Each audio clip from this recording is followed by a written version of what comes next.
Hi everyone, welcome back to my channel, Canonigo, and you're now watching the pilot episode of my new show, the FYI sessions. FYI is an acronym, which is specifically an initialism, which stands for your information. For this show, I will be a teacher. I'm going to be presenting my mentor side.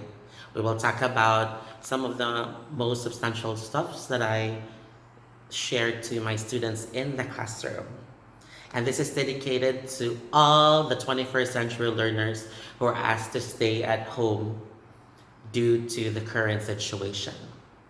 So I hope you will take a break from whatever your daily routine is and have a daily dose of the English language daily with me, Teacher Warren. So today we will differentiate the words crash and crush. Again, crash and crush. One noticeable difference is the spelling.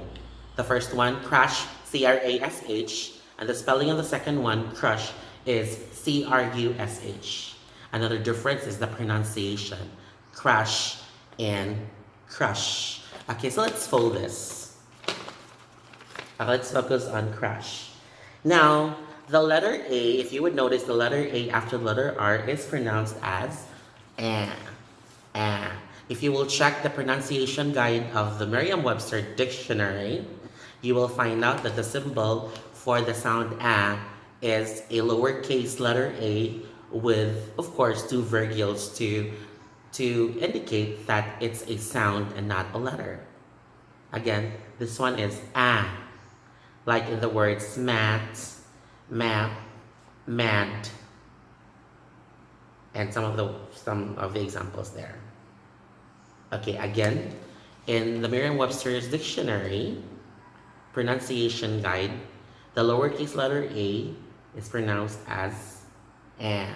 And this sound is the one used in the word crash. Okay, that's another difference. Let's go to crush. The letter used after the letter R is U. And if you will check the Merriam-Webster dictionary, the sound is represented by an inverted letter E. It looks like an inverted letter E, again with virgules to indicate that it's a sound. It's what's being called the schwa sound. Schwa sound is a relaxed sound. So it means that you don't really have to emphasize the sound that much. And when you pronounce it, just have to relax and then say crush, crush. That's our difference. The third difference is, of course, the meaning.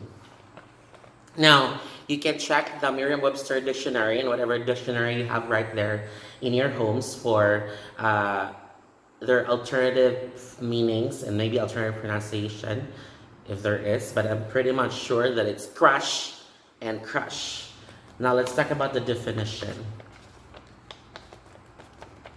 Let's start with crash.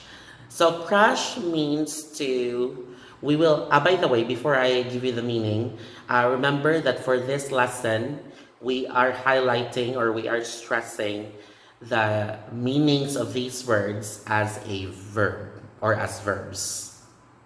Okay? And there are alternative meanings, but then again, you can check the dictionary in the convenience of your own homes. Okay, so let's go back to the meaning. So crash basically means to break or fall into pieces or to hit something associated with noise and destruction. It could also mean attending an event or a party without an invitation. Now that is very prevalent in our country, the Philippines. A lot of people actually crash a party because they're prodded or they're actually motivated by some of their closest friends. But that's okay. Crashing a party is not a big deal because Filipinos are really welcoming and hospitable and generous. So that's perfectly fine. Okay. Or when you say the plane crashed. Okay, so that's the meaning of crash. Okay. The meaning of crush as a verb is to squeeze or to force something with pressure. Like when you say, for example, you will crush a food item, but you will crush the chocolate bar because you will use it for a particular recipe. Or they'll say you manually crush the grapes in traditional winemaking. Okay, so now that you know the differences, especially in the meaning, let's try to have a quiz.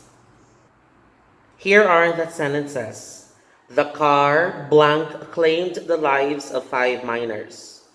2. In preparing sandwich spread, you have to use blank pineapple. 3. One of my godparents lost his life to a vehicular blank. 4. We make use of blank ice in fixing ice dessert.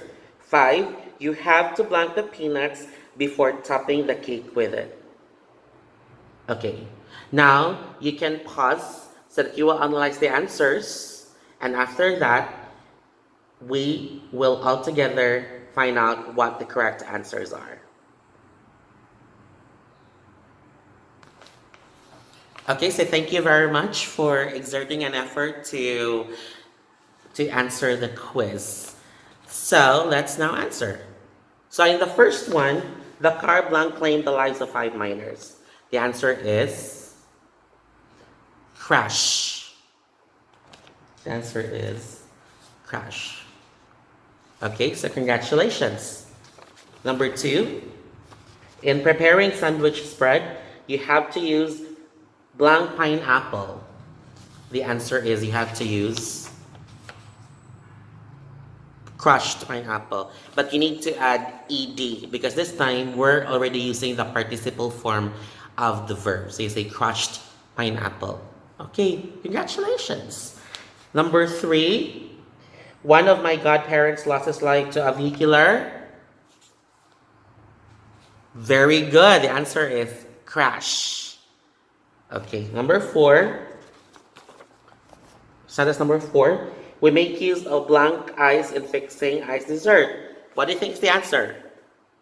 Very good. Crushed ice. Again, the reason why we're adding ed, it's because crush is already used as a verbal in past participle form.